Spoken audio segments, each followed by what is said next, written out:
Welcome to Oncology Today, optimizing the management of endocrine-resistant, hormone receptor-positive metastatic breast cancer. This is medical oncologist Dr. Neil Love. For this program, I met with Dr. Hope Rugo from the City of Hope Comprehensive Cancer Center in Duarte, California. In addition to this interview, there's also a corresponding video program featuring Dr. Rugo's slide presentation. To begin, I asked her to discuss the drug-to-antibody ratio of available antibody-drug conjugates and what implications they have for efficacy and toxicity. We don't really know how the drug-to-antibody ratio affects the toxicity or efficacy because the majority, 2 out of 3 of them, have a drug-to-antibody ratio between 7.5 to 8. And so we're not really understanding what that relationship is to efficacy or toxicity. We have a lower DAR with Dato-DXd, but seeing a new toxicity of stomatitis. And even if you're targeting TROP2 with SG, you don't see stomatitis. And if you use deruxtecan with TDXd, you don't see stomatitis. So, I would have thought that would be a big indicator with toxicity, but it hasn't panned out. And I don't think we know enough yet to say what the difference is in efficacy. I will say that maybe with deruxtecan, seeing less of an ILD rate with Dato-DXd is related to the lower DAR, but it also could just be related to the fact that you're not targeting HER2. Well, if I saw that correctly, it kind of surprised me because I always thought like one of the reasons that TDXD was so effective was the DAR, being, I guess, high or with 8 or whatever. But I think when your graphic, it was the same thing for Sacituzumab. Am I right? Yeah, it's very similar, but remember, you're using a different target antibody and a different toxin. Right. Right. So targeting TROP2, the hazard ratios are very similar across Dato and SG for the PFS. So, you're targeting TROP2, you're getting a different effect than targeting HER2 for reasons that aren't really clear. And maybe the differential with Dato and TDXD is also related to the DAR, but I suspect because of what we've seen with SG, highly effective, but with, a sort of looks like the second treatment for HR positive disease overall after TDXD that are HER2 low, you can't really pull the DAR into that. So another, term that I noticed you talking about, again, I've heard this before, but I just wanted to bring it back up, was linker drug instability, which again, I always thought was an advantage of TDXD, but now after you were talking about it, I wasn't exactly sure. I mean, I thought it was like, the bystander, that was a good thing, but then of course you can get more toxicity. Again, can you explain what the linker drug instability, what it is exactly, what's the difference and what it means?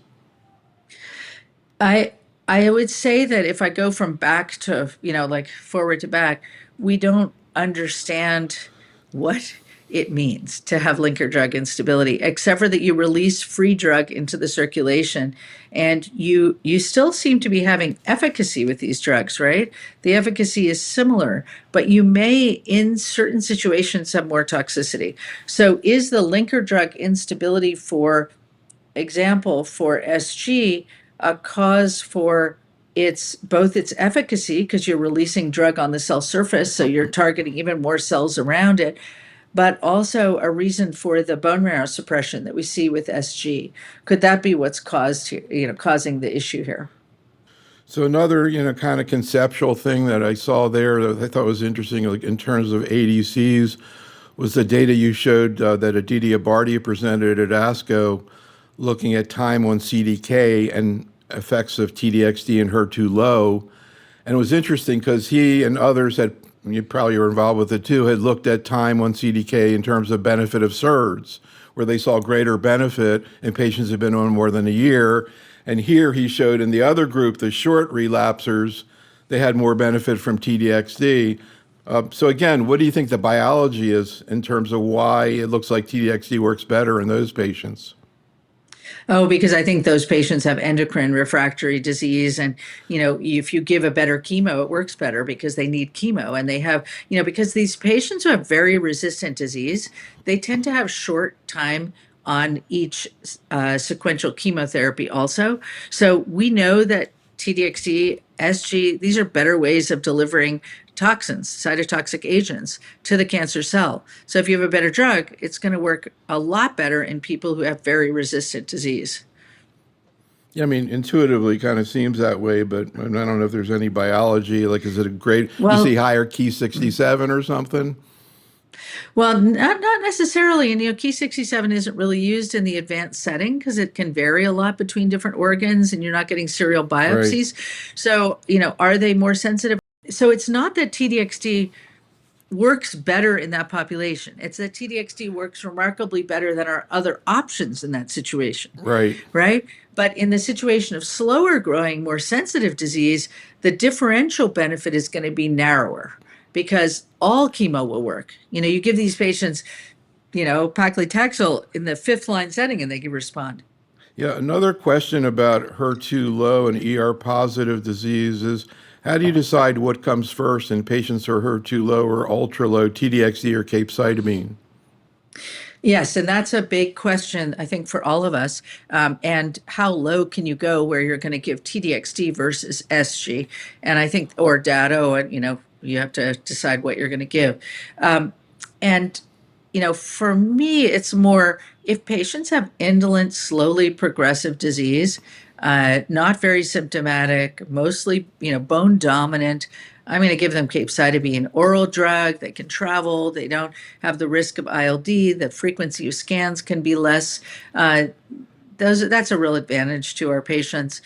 But for patients who have more, liver dominant disease or are highly symptomatic, short of breath, et cetera, in that situation, I'm going to give TDXC. So I'll ask you the question I've been asking of other people. Are there situations where you have used or would like to use TDXD ultra low ER negative or triple negative? Right now, our approved drug with level 1 evidence in triple negative patients is Sacituzumab govitecan. So I use that first. If a patient had a little HER2, and you go to the pathologist and it's like 8%, and you've now given your SG and another treatment, maybe a taxane or gemcarbo, I would try TDXD in that situation. I think that these patients have such a short survival and limited treatment options. I don't see how, if you could get it, why you wouldn't try it, but I wouldn't do it up front. So you mentioned your strategy in triple negative disease. What about sequencing for clinical, purposes in ER positive disease after endocrine therapy? Patients who are HER2 low, HER2 ultra low, HER2 zero, you got TDXD, Dato, and Sacituzumab. How do you decide how do you sequence these? And any thoughts about these trials that you talked about? They're going to look at sequencing. You think that's going to give us useful information? I hope that it does give us useful information. The randomized trade DXT trial, of course, is looking at Dato and TDXT, so we'll have information on that. The question is whether or not we really know the variables that are important in terms of understanding response, and I think that remains to be seen. And also, there will be a lot of work going on looking at mechanisms of resistance, which I think is also particularly important in this population as we think about it. But what in clinical practice, we tend in a patient who clearly has HER2 low disease or a reasonable amount of HER2 ultra low, we've been giving TDXT first because of its remarkable outcomes and also the fact that there's less hair loss, which matters a lot to our patients, and less bone marrow suppression. But I will say, if a patient had prior symptomatic ILD on another drug, risky, needed a lot of steroids, treated for a long time, I would consider using SG first because, the risk of ILD is, there, and there is mortality, and people have to discontinue if they have symptomatic ILD. In a French retrospective real-world study, they found that the odds ratio, if you had prior ILD, for getting ILD with TDXT was around 3.4. So, more than a threefold increased risk. So I do think you have to be cautious in the right setting. You just need to monitor really closely and get that first CT scan at 6 weeks. Make sure you're capturing the early risks, patient population, which I think is particularly critical And so then So, how do we decide, with a patient who has ER positive disease but HER2 zero? So you got this patient's HER2 zero, you go to your pathologist and they say, we see one cell in 1,000. You really have to individualize for the patient. How rapidly do they need a response and what's their ER? Because in some of those patients, I found that the ER now has gone from like 80% to 5%. And I'm going to be thinking of treating those patients who have almost no HER2, potentially with a Trop-2 ADC first. So I do think for each patient, you just have to individualize based on all of these different biologic characteristics that we're seeing with patients. And there just isn't a cookbook approach, except for the overall, which is, triple negative, I use SG first, and for HR positive, HER2 low, clearly ultra low and not like close to zero, we tend to give TDXD first. so a few questions on some comments you made about toxicity of ADCs. First of all, the issue of olanzapine in terms of delayed nausea and vomiting with TDXD. It's kind of interesting as we've seen, TDXD go outside of breast cancer, into, gynecologic cancers and GU cancers, et cetera. There's not as much awareness, I think, of the GI toxicity of TDXD. And I bring up olanzapine, and a lot of them kind of haven't sort of thought about that. Could you talk a little bit more about what you saw before we started, or what was seen before we started to use olanzapine, and how olanzapine helps? Do you need it for everybody? Do you use it in it, or you wait and see whether they have a problem? So for TDX, it's interesting. So Sacituzumab causes nausea, but it's sort of moderate nausea. You give a 3-drug regimen, a little regular rescue, they're fine in a couple days. For TDXD and for Dato in our limited experience, with Dato to date, because we haven't given it to massive numbers of patients, but we did give 4 doses in the I-SPY trial. So I have that experience in an untreated population as well. But I have found the best approach is to hand everybody olanzapine when they start, and to tell them to take olanzapine the first night through 3 to 5 days. And then the other thing you have to tell people, because a lot of people are really sticklers for detail, is that if they're still nauseated, they should keep taking the drug. So people will say to me, boy, I felt okay the first 5 days and then I got really nauseated. I'm like, okay, well, don't stop the olanzapine. And some patients that I had took it the whole time, also helped them sleep. So they like that. Some people say, oh, it makes me sleepy. I tell them, take a half a pill. Your body will adjust to it and you'll be okay. The dose that was studied initially was 10 milligrams, then 5. Then we have this nice randomized trial from India, from Mumbai, looking at 2.5 versus the higher dose, and people had much less somnolence and it worked just as well. So incidentally, speaking of TDXD or drugs outside of breast cancer for non-breast cancer people, I have to give you some follow-up on the last session we did together, which was some content for the AUA meeting, Urologic Association, because they're looking maybe at CAPI. We're waiting to see the trial, but there's a press release saying capivasertib is going to be useful in prostate. And I got to tell you again, totally spellbound audience. Listen to this is urologists listening to you talk about CAPI and diabetes. It was like, and they were like, wow, So we'll see whether that ends up in the prostate. They've got enough to deal with right now in prostate, but I think it's going to be interesting if some of these targeted therapies come in. So another question about toxicity was you were showing some data with Sacituzumab on preemptive management of diarrhea, neutropenia with loperamide and growth factors. Can you talk a little bit more about it and sort of to what extent, if any, do you do that in your practice? How do you evaluate for that in a patient about to begin Sacituzumab?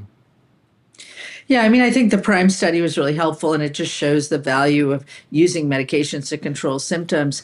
But what we do in clinical practice is, we give the drug, we tell people about the risk of diarrhea. I make sure that nobody gets an infusion without having loperamide in their pocket. What the worst thing is, you give a drug to a patient, whether it's a abemaciclib or capivasertib or sacituzumab, and they go home and they have diarrhea in the middle of the night, or they go to work the next day and they don't have it. So it does turn out you really have to make sure that you educate patients with having these drugs available to them.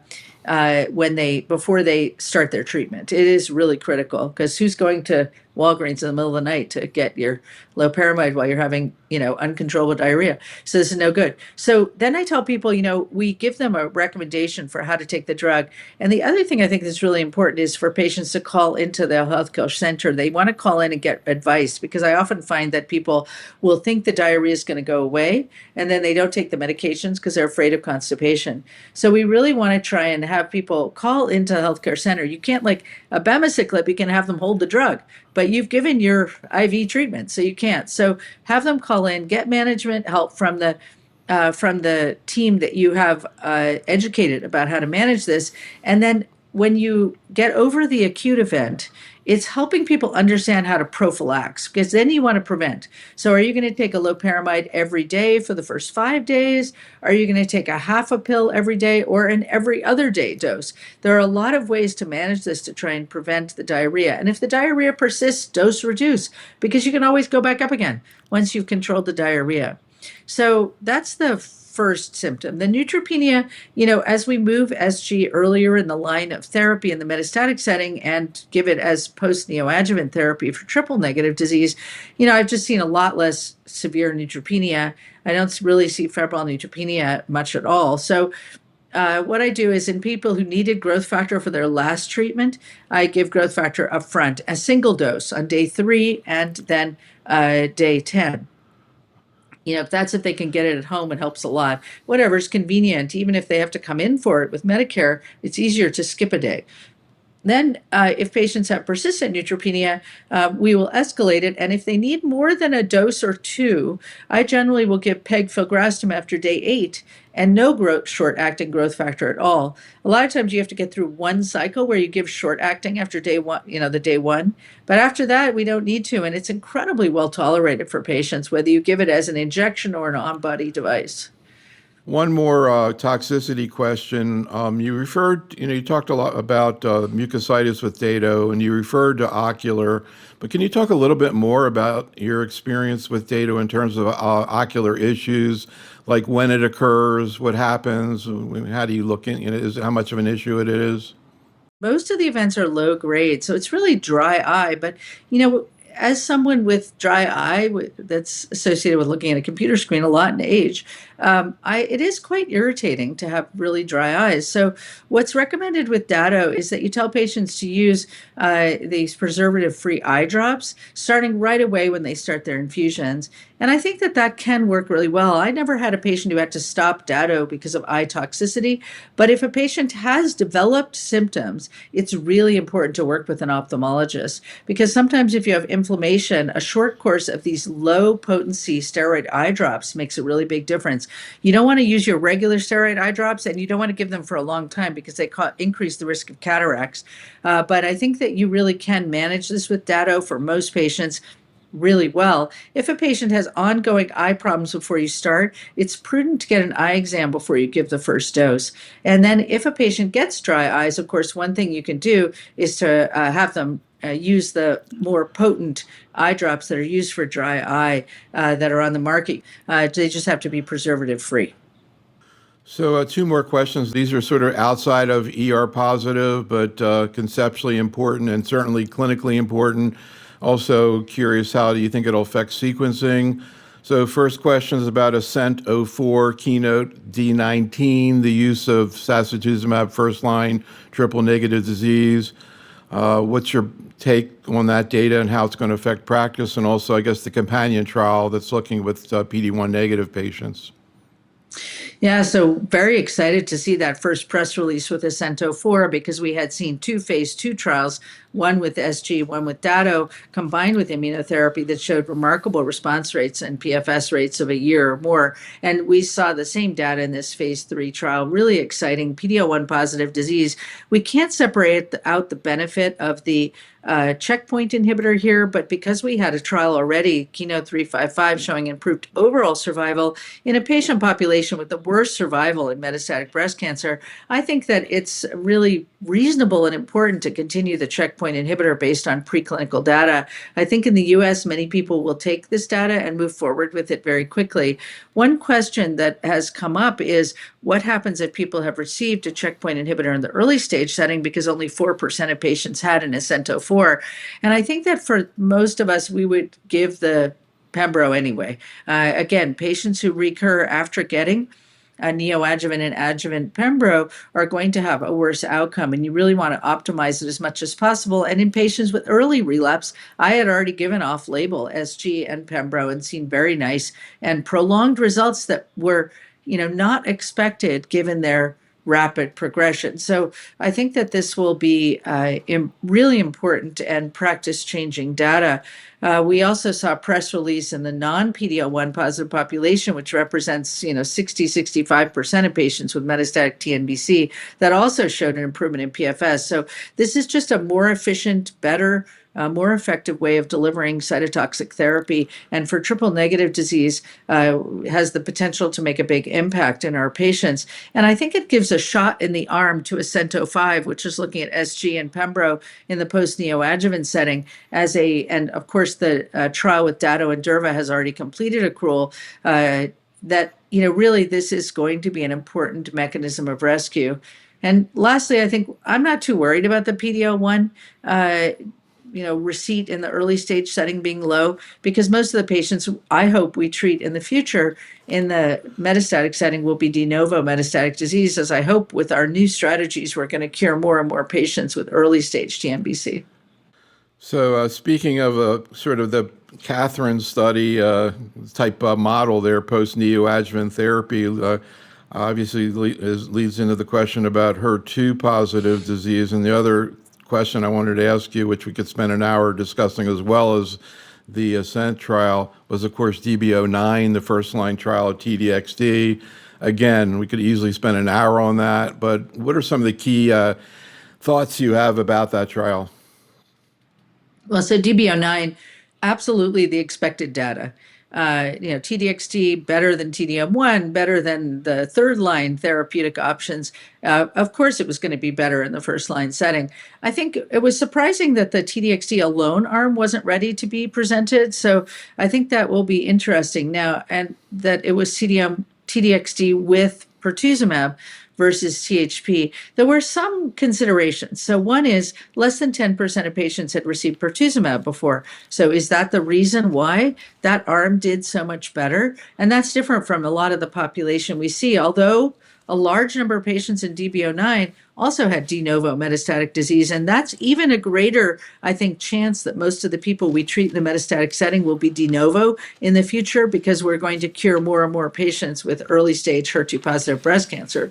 So that was interesting. And a small percentage of patients had received trastuzumab in the adjuvant setting, although more than 10%, which also is a little bit different from what we do in clinical practice and see. So even when you took into account who was de novo and who wasn't, regardless, the results were striking with a dramatic improvement in progression-free survival. I mean, the kind of thing we have come to expect with T-DXd in HER2 positive disease, where clearly the results are so the differential is bigger than in non-HER2 positive, even HER2 low disease.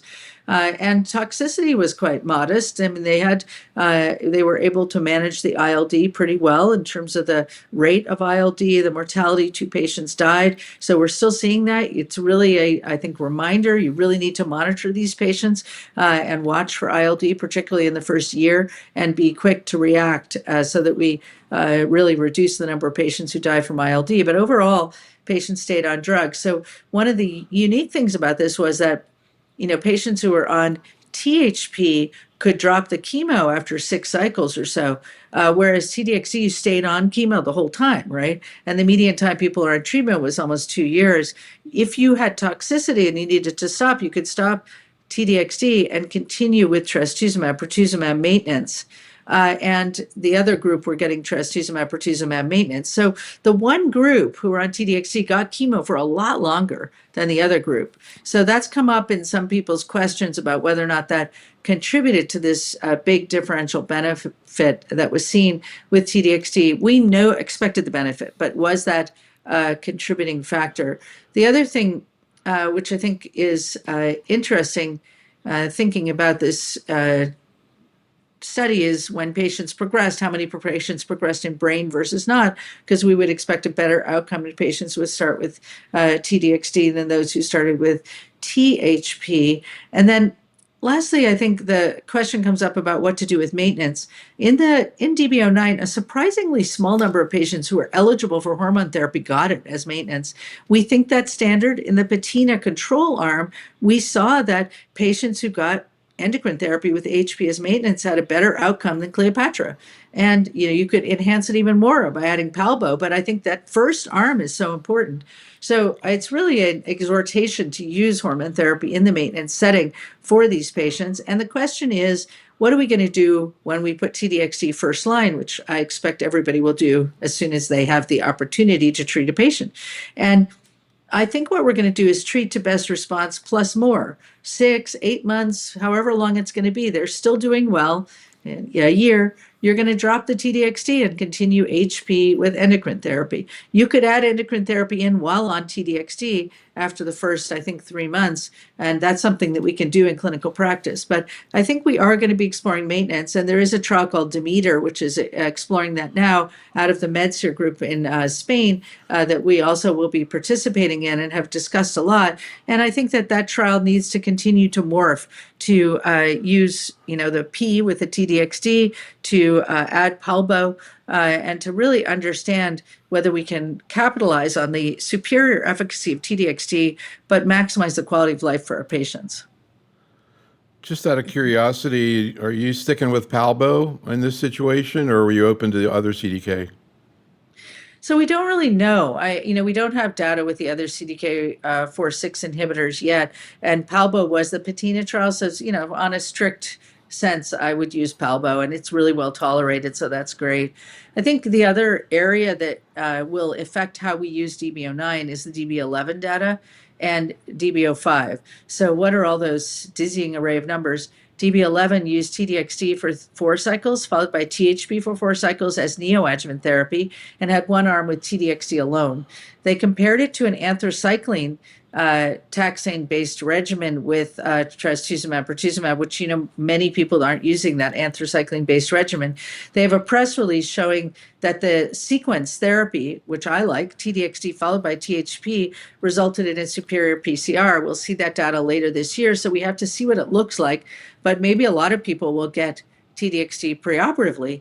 And then DB05, which is looking at the post-neoadjuvant Catherine approach, expects also to have data by the end of the year. So it may be, again, we're going to cure so many patients with this approach that we're only going to see DB09 in patients with de novo metastatic disease. This concludes our program. Special thanks to Dr. Rugo, and thank you for listening. This is Dr. Neil Love for Oncology Today.